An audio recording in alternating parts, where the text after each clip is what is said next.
Di dalam ruangan, Guru Kim sedang berdiri di hadapan Go Chaengbom seperti seorang anak buah yang sedang menghadap bosnya. Untuk Guru Kim, di dunia di mana semua orang mengalami kesulitan untuk makan dan hidup, bukankah sudah wajar untuk bekerja untuk orang kaya? Aku suka orang sepertimu, aku mendengar cerita tentang kamu menghukum Shin Yang Min sangat parah kali ini. Dan rumor tentang aku yang di belakangmu sudah tersebar luas, kata Go Chaengbom sambil tersenyum tipis. Setelah berkata, itu Go Chaengbom memangku kakinya dan menambahkan, ini bukan masalah kan. Mau orang berkata apapun, kamu akan bekerja untukku, dengan kedua tanganmu itu, sebagai gantinya, tanganmu akan dipenuhi hadiah, dan akan menjadi kebanggaan di keluargamu. Mendengar itu, Guru Kim hanya bisa tersenyum terpaksa, sambil berpikir bahwa ini hanya akan berlangsung selama 3 tahun, sampai Kim Hyun Sung lulus. Setelah Kim Hyun Sung lulus maka dia akan terbebas.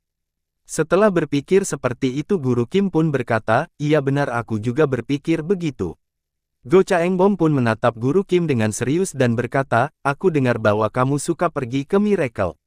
Miracle itu adalah tempat enak-enak di mana Guru Kim suka berkunjung.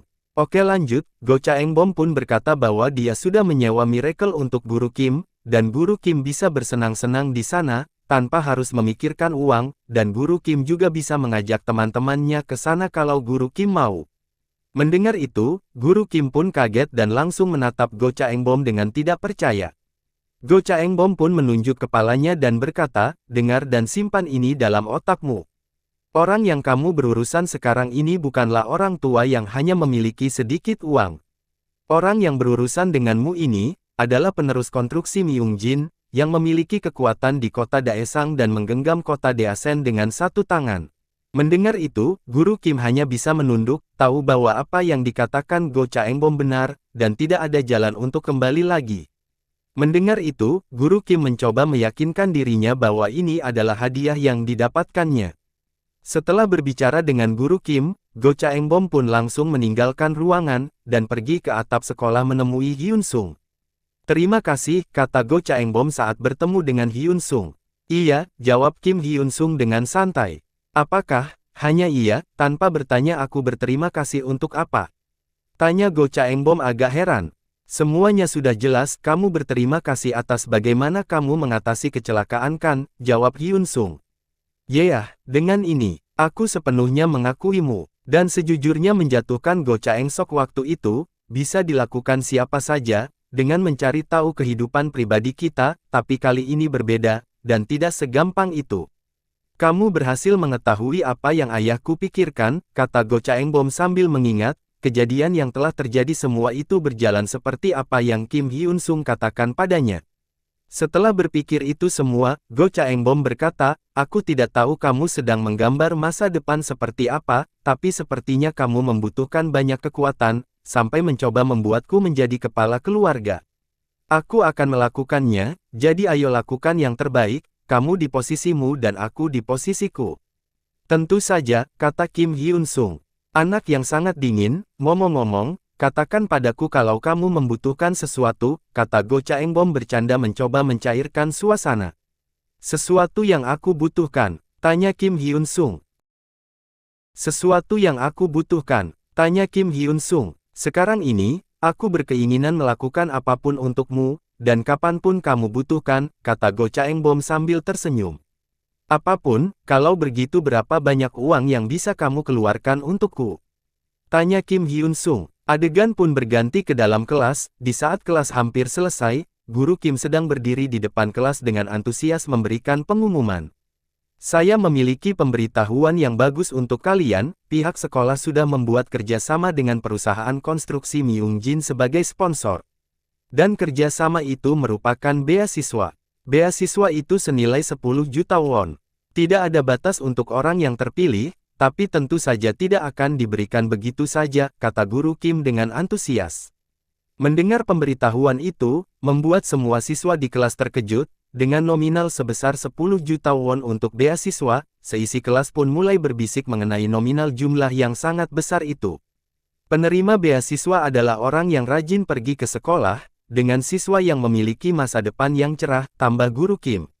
Setelah berkata itu, Guru Kim langsung menepuk tangannya sambil melihat ke arah Kim Hyun Sung, dan berkata, "Semuanya ayo beri tepuk tangan, karena orang pertama yang menerima beasiswa ini bukan lain tapi salah satu siswa di kelas ini, yaitu Kim Hyun-sung." Mendengar itu semua orang pun kaget, dan mulai berbisik mengenai tentu saja Kim Hyun-sung akan menerima beasiswa, karena Go Chaengbom adalah wali Kim Hyun-sung. Ada juga yang berpendapat kalau ini semua adalah pertunjukan Hyun-sung, namun ada juga yang merasa bahwa Hyun-sung wajar mendapatkan beasiswa itu, karena dia mendapatkan peringkat tertinggi di seluruh sekolah. Untuk informasi lainnya, Kim Si-woo dari kelas 8 juga dipilih sebagai murid kedua, yang menerima beasiswa. Ayo semangat semuanya. Kalau kalian semangat belajar maka mungkin saja salah satu dari kalian akan dipilih konstruksi Myungjin, tambah guru Kim. Mendengar itu seisi kelas semakin heboh akan pemberitahuan itu. Adegan pun berganti di depan gerbang sekolah, ada 3 siswa yang berjalan sambil berbicara tentang keterkaitan Hyun-sung dengan keluarga konstruksi Myungjin. Maksudku ini sangat jelas. Ayolah, jangan hitung Kim Hyun-sung. Sejak dia menjadi ketua kelas dan ranking 1 di tengah semester, tapi Kim Si-woo, oh Tuhan.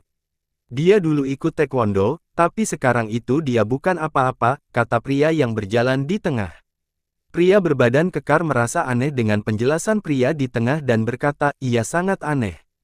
Bukan cuman aneh, apa yang Kim Si-woo lakukan untuk mendapatkan beasiswanya? Apakah karena dia itu teman Kim Hyun-sung? Aku paham mereka pasti melakukannya secara rahasia, kata pria di tengah dan dia pun menambahkan, ngomong-ngomong apa hubungannya semua ini dengan Kim Hyun-sung, apakah dia itu anak haram atau sesuatu seperti itu dari konstruksi Myungjin? Dasar sialan, itu tidak mungkin, kata pria berhoodie kuning.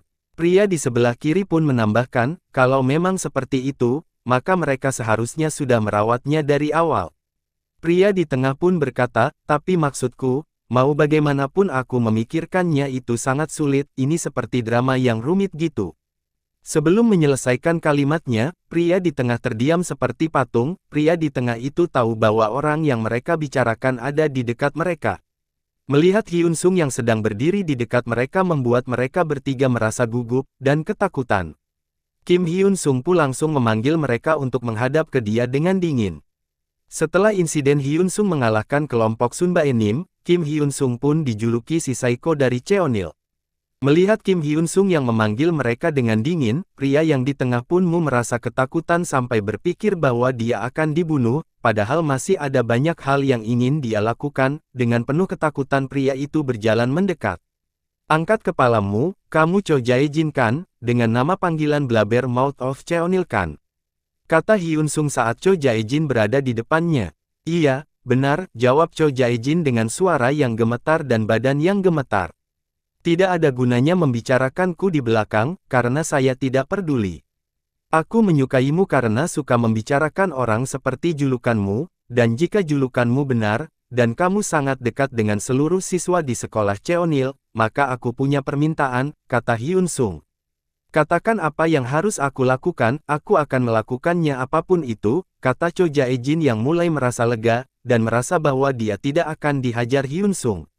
Tentang beasiswa, itu benar bahwa pemilihannya tidak adil, aku dan Si-woo adalah buktinya, aku juga yakin bahwa kamu dengar kalau beasiswanya tidak ada batas, dengan kata lain kamu juga bisa mendapatkannya, kata Hyun-sung dengan sebuah senyuman. Mendengar itu Cho Jae-jin langsung menelan ludahnya seakan-akan mengetahui apa yang dibicarakan Hyun-sung, dan mulai sadar bahwa beasiswa itu dipilih sesuka Hyun-sung. Hyun-sung pun memegang pundak Cho Jae-jin dan berbisik, sebarkan rumor ini ke seluruh sekolah, seperti yang kamu lakukan barusan ke seluruh sekolah, sampai semua orang tahu beasiswa dari konstruksi Myungjin itu tidak adil. Tapi kamu harus menambahkan beberapa bumbu.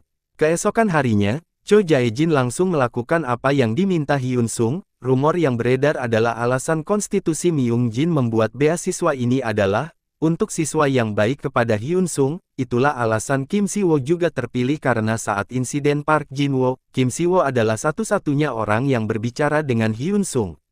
Rumor yang disebarkan beserta bukti yang disebarkan oleh Cho Jae-jin, seperti semut yang mengerumuni gula.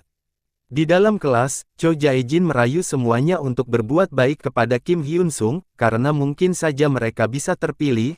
Bukan hanya di kelas, di kantin pun Cho Jae-jin berkata bahwa konstruksi Myung Jin ingin membersihkan atau berandalan, dan mereka mau membersihkannya mulai dari sekolah Cheonil. Cho Jae-jin bahkan menyebarkan rumor bahwa Kim Si-woo mendapatkan 10 juta won dari kasus Park Jin-woo. Ada siswa yang percaya, ada juga siswa yang tidak percaya, sampai mengatakan bahwa Cho Jae-jin terlalu sering membaca manga dan drama, namun mau tidak mau rumor itu tetap mengganggu di pikiran semua orang. Rumor itu pun sampai di telinga Sun Bae-nim. Sun Bae-nim pun berpikir untuk bergabung dengan Kim Hyun-sung. Kalau Kim Hyun-sung memerlukan orang untuk bertarung, Sun Bae-nim berpikir bahwa dia adalah orang yang tepat. Dia kalah waktu itu karena lawannya adalah Kim Hyun-sung. Selain Kim Hyun-sung, dia belum pernah merasakan kekalahan dimanapun dia pergi. Adegan berganti di lorong sekolah. Sun Bae-nim memanggil Cho Jae-jin, "Hei blabbermouth sini." Cho Jae-jin pun datang mendekat Sun Bae-nim dengan gugup. "Apakah itu betul?" tanya Sun Bae-nim dengan serius. "Ah iya benar, aku mengatakannya, khususnya karena ini kamu," kata Cho Jae-jin. Cho Jae-jin pun berbisik di telinga Sun Bae-nim. Hyun-sung berencana untuk membuat sekolah Cheonil menjadi kerajaannya. Dari kekuatan yang telah dia ciptakan, dia berencana untuk menaklukkan semua sekolah. Kalau ada orang yang cukup kuat muncul dan cukup setia, aku yakin dia akan merawat mereka dengan baik. Maksudku, kamu tahu kan berapa jumlah beasiswanya? Mendengar rayuan Cho Jae-jin, membuat Sun Bae-nim sadar akan besarnya jumlah yang bisa dia dapatkan, bahkan jumlah yang didapatkannya dari Shin Yang-min, sangatlah kecil dibandingkan dengan bergabung dengan Hyun-sung. Tapi ada satu permasalahan yang membuat Sun Bae-nim tidak yakin Hyun-sung mau menerimanya bergabung, karena Sun Bae-nim pernah berkonflik dengan Hyun-sung, dan mencoba mengeroyok Hyun-sung, yang ujung-ujungnya kalah. Tapi kalau belum mencoba, belum tahu hasilnya. Jadi Sun Bae-nim pun memutuskan untuk menanyakan hal itu kepada Hyun-sung secara langsung. Adegan berganti di sore hari. Sun Bae-nim sedang menunggu Hyun-sung di depan gerbang. Saat melihat Hyun-sung yang berjalan mendekat, Sun Bae-nim pun merasa gugup. "Kim Hyun-sung, ada yang ingin aku katakan, bisakah kamu meluangkan waktumu?" tanya Sun Bae-nim tepat saat Hyun-sung di depannya. Hyun-sung meneruskan langkahnya melewati Sun Bae-nim sambil berkata, "Ikut aku." Mendengar itu membuat Sun Bae-nim terkejut, merasa bahwa ini sangat gampang, walaupun masih ragu akan diterima atau tidak. Sun Bae-nim pun mengikuti Hyun-sung sambil berkata, "Aku akan minta maaf untuk apa yang sudah terjadi, aku sangat bodoh dan serakah di awalnya, tapi..." Sebelum menyelesaikan kalimatnya, Hyun-sung langsung menyelahnya dan berkata, "Aku mengerti, langsung aja ke intinya." Dengan sedikit gugup Sun Bae-nim berkata, "Aku dengar rumor soal kamu ingin menghapus berandalan di sekolah-sekolah. Kalau kamu perlu orang yang kuat dan setia, maksudnya aku perlu uang. Jadi bisakah kamu menerimaku? Aku tidak akan mengecewakanmu." "Aku juga mendengar rumor kalau kamu yang merencanakan kehancuran Shin Yang-min." Dengan tatapan tajam sambil mengepalkan tangannya, Hyun-sung berkata, "Itu benar, menarik bukan? Aku berkeinginan menerimamu, tapi kalau kamu melewati tes yang akan aku berikan." Beberapa saat kemudian adegan berganti ke Park Jin-woo yang sedang kebingungan, karena disuruh berkumpul oleh Sun Bae-nim. Tapi hal yang membuatnya lebih merasa aneh adalah kenapa anak kelas 3 juga dipanggil. Dasar sialan, dia pikir dia siapa sampai berani menyuruh anak kelas 3 datang dan pergi, kata seorang anak kelas 3.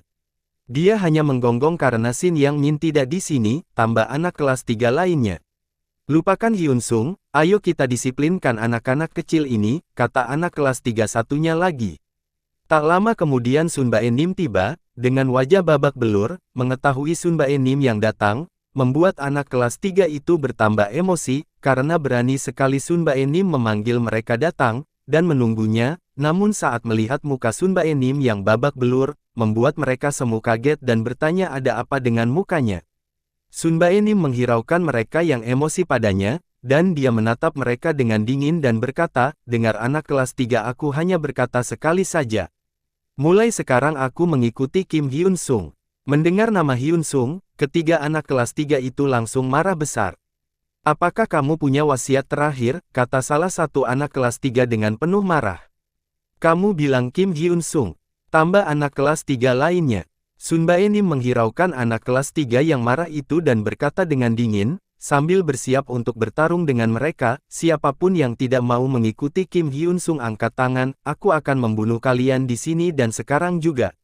Alasan wajah Sun Baenim babak belur adalah, sebelum dia datang dia dihajar habis-habisan oleh Kim Hyun Sung. Tes yang diberikan Hyun Sung adalah Sun Baenim menjadi samsak tinjunya. Beberapa jam lalu, Sun Baenim sedang berlutut di sebuah lorong, sambil mengerang kesakitan, sialan, ini sakit banget. Sun Baenim melihat handphonenya, di layar handphonenya terlihat uang, sebesar 5 juta won yang, baru saja masuk ke rekeningnya, berpikir bahwa, uang ini sangat banyak, dan dia juga, mengingat saat dia dihajar habis-habisan oleh Hyun Sung. Setelah menghajar Sun Baenim habis-habisan, sampai Sun Baenim terkapar di lantai arena, Hyun Sung berkata, sekarang kamu itu anjingku, besok kamu akan terpilih mendapatkan beasiswa, setia, dan lakukan tugasmu dengan baik, maka aku akan memberikanmu lebih banyak hadiah, sebaiknya kamu jangan pernah mengkhianatiku, kalau sampai kamu mengkhianatiku, maka detik itu juga aku akan membuatmu menyesal. Aku akan menghancurkanmu sampai berkeping-keping. Setelah mengingat apa yang dikatakan Hyun Sung, Sun Baenim menanyakan dirinya sendiri, apakah dia melakukan hal yang benar atau tidak, akan tapi uang tetaplah uang. Sambil meludah dan meyakinkan dirinya, Sun Baenim berkata, jadi apa, di mana lagi orang sepertiku bisa mendapatkan uang sebanyak ini, setidaknya ini lebih baik, daripada terjebak dengan Golden Circle. Setelah meyakinkan dirinya, Sun Baenim langsung menelepon anak kelas 3 untuk bertemu. Kembali ke waktu sekarang Sun Baenim menghajar anak kelas 3 sampai terkapar, dengan badan gemetar. Dasar anak kelas 3 sialan, kamu pikir aku selama ini mengikuti kemauan kalian, karena aku tidak bisa berkelahi, aku selama ini menahan diri, karena si monster Shin Yang Min, tanpa dia kalian itu bukan apa-apa, kata Sun Baenim sambil melihat anak kelas 3 itu dengan dingin. Sun Baenim berbalik, melihat anak kelas 3 lainnya sambil berkata dengan dingin, apakah masih ada yang masih mau berpikir berbeda? Anak kelas 3 lainnya, yang melihat Sun Baenim menghajar teman mereka sampai seperti itu pun ketakutan, sampai tidak berani melihat wajah Sun Baenim. Melihat tidak ada reaksi dari anak kelas 3 lainnya, Sun Baenim berkata, oke, aku anggap kita semua sekarang sudah setuju. Setelah berkata itu Sun Baenim berbalik, dan memegang kepala anak kelas 3 yang dihajarnya tadi dan berkata, ingat ini di dalam otakmu, aku tidak mengerti hal yang rumit, aku juga tidak tahu cara membuli, jadi mulai sekarang aku akan melayani Kim Hyun Sung seperti dia itu Tuhan, dan sekarang kamu juga harus mengikuti semua perintah yang dia berikan. Sambil mengangkat tangannya, Sun Baenim pun menghajar wajah anak kelas 3 itu, sambil berkata, kalau dia bilang tunjukkan pipimu, maka kamu harus siap untuk ditampar, kalau ada orang yang ingin melawan Hyun Sung di sekolah Cheonil, maka kita harus menghabisinya. Kamu sebaiknya jangan berpikir untuk menyerangnya, karena kalau kamu sampai berpikir seperti itu, maka aku akan menghancurkan semua tulang di tubuhmu sampai kamu mati. Dan juga rumor tentang Kim Hyun Sung, yang memberikan beasiswa kepada siapapun yang baik padanya itu benar, jadi ayo kita dukung Kim Hyun Sung dengan semangat, kata Sun Baenim sambil berjalan meninggalkan tempat itu, dengan diikuti anak kelas 3 lainnya. Keesokan harinya di sekolah, Park Jinwo sedang berjalan dengan teman-temannya. Teman Park Jinwo berkata, melayani Hyun Sung seperti dia itu Tuhan. Dia hanya dikalahkan sekali dan langsung menjadi anjing setianya Hyun Sung, sungguh menyedihkan, tambah Park Jinwo. Dasar bodoh, mana mungkin dia kasih orang uang, hanya karena mereka mengikuti perintahnya, kata teman Park Jinwo.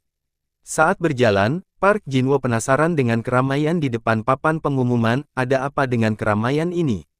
Saat Park Jinwo berjalan ke papan pengumuman, dia langsung terkejut dengan isi pengumuman itu berisikan, nama-nama orang yang baru saja menerima beasiswa, dan orang yang mendapat beasiswa kali ini, adalah Sun Baenim dan Cho Jae-jin.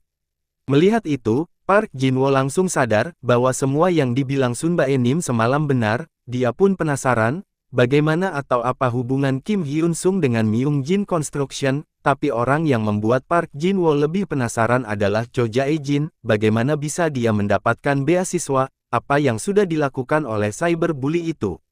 Adegan berganti ke Park Jinwo, yang sedang menanyakan Cho Jae-jin, bagaimana dia bisa mendapatkan beasiswa itu. Cho Jae-jin berkata dengan santai, aku hanya melakukan apa yang disuruh Hyun Sung. Itulah kenapa aku mendapatkan beasiswa. Kamu juga seharusnya hati-hati, kamu tahu maksudku kan, jangan berakhir seperti Shin Yang Min, yang mencoba melawan Hyun Sung. Mendengar itu, Park Jin-woo langsung merasa takut, dan kalau sampai sekolah Cheonil menjadi kerajaan Hyun Sung, sebagai orang yang pernah berkonflik dengan Hyun Sung, bagaimana dia bisa pergi ke sekolah? Tak lama kemudian, Kim Hyun Sung datang dengan Kim Si-woo di sampingnya. Melihat kedatangan Kim Hyun Sung, para siswa pun membukakan jalan untuknya. Dan sejak itu situasinya berubah, tidak ada lagi yang berani melawan Kim Hyun Sung di sekolah Cheonil. Adegan berganti dengan sebuah mobil memecah jakan raya. Jung Chan-soo sedang mengendarai mobilnya, sambil berbicara dengan seseorang dari telepon. Si brengsek Kim Hyun Sung, sudah mengobrak-abrik seluruh sekolah, seluruh orang di sekolah hormat padanya, kata Jung Chan-soo dengan jengkel. Ini mungkin karena kamu tidak mengerjakan tugasmu dengan baik kan? Kata pria dari telepon. Kita minta maaf untuk itu, kata Jung Chan-soo. Beraninya kamu bilang maaf, segampang itu setelah meminta bayaran yang lebih. Aku mempercayakan kalian tugas ini karena aku dengar Golden Circle itu bagus. Apa kamu tahu anakku sekarang mengalami kesulitan? Melihatnya kesulitan saja, membuatku sakit.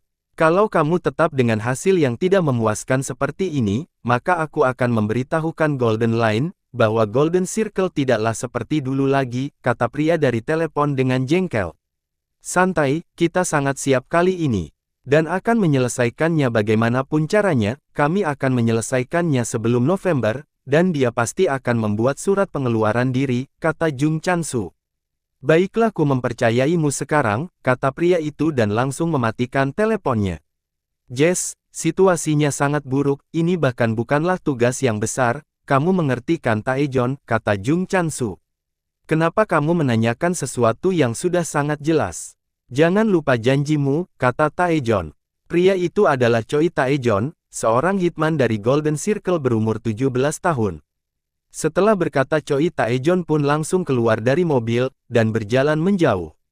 Melihat Choi Taejon yang berjalan menjauh, Jung Chan-soo tidak mempercayai, bahwa dia harus menggunakan seorang hitman dari Golden Circle, hanya untuk mengatasi seorang Kim Hyun Sung, apalagi di tempat terpencil seperti ini.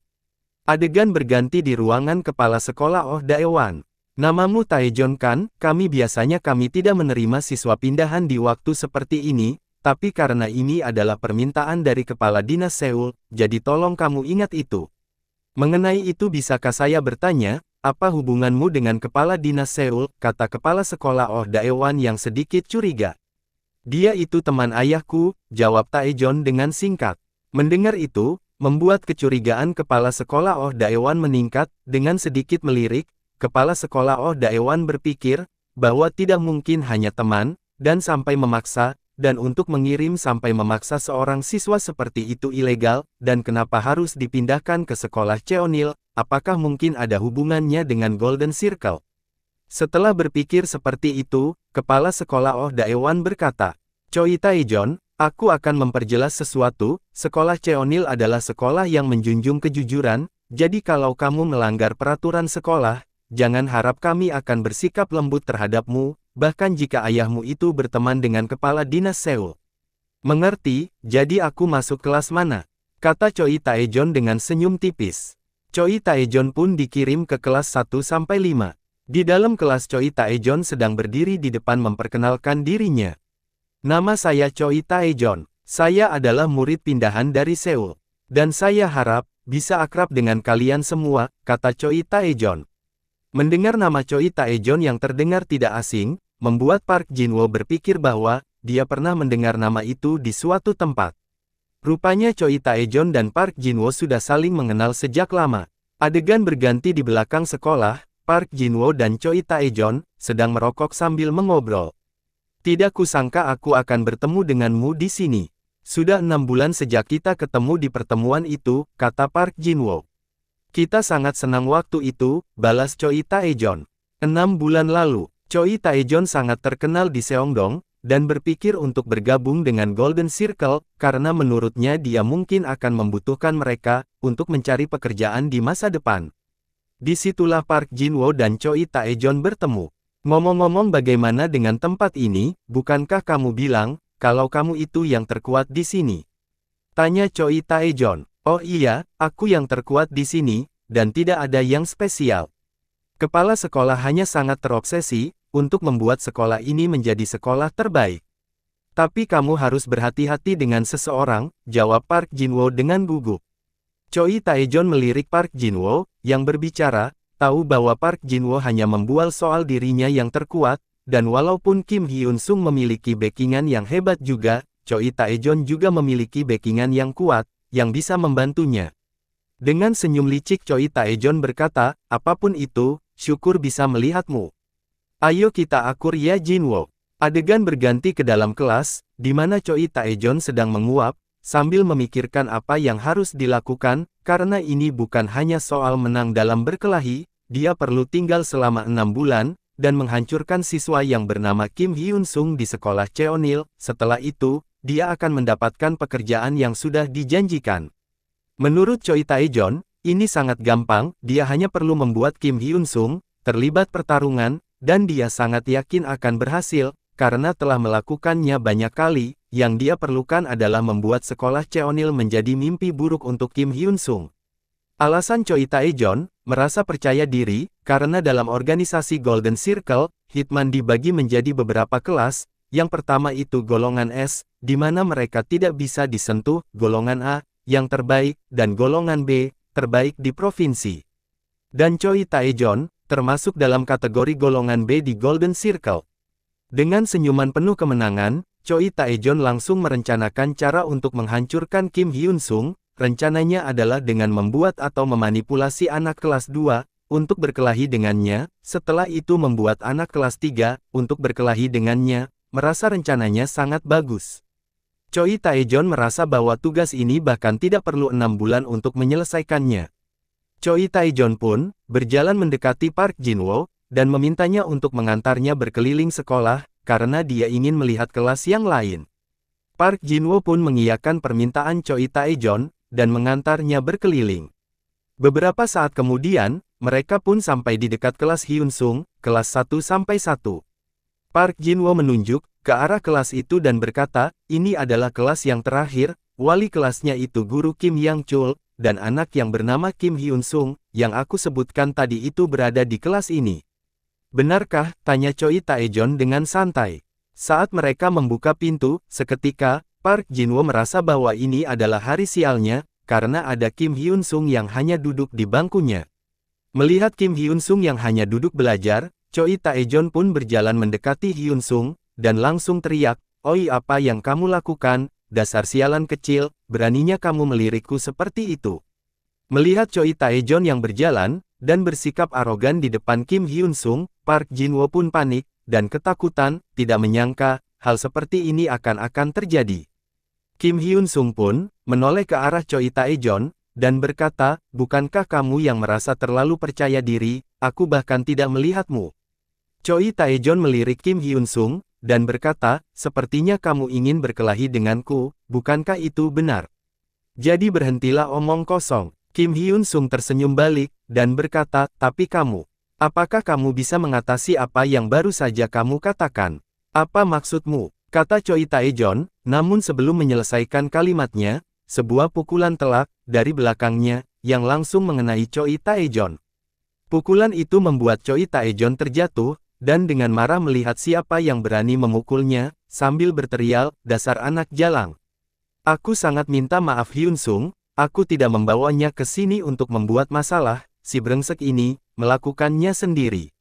Jadi tolong biarkan masalah ini berlalu, kata Park Jinwo, dengan suara gemetar ketakutan, sambil berlutut memohon.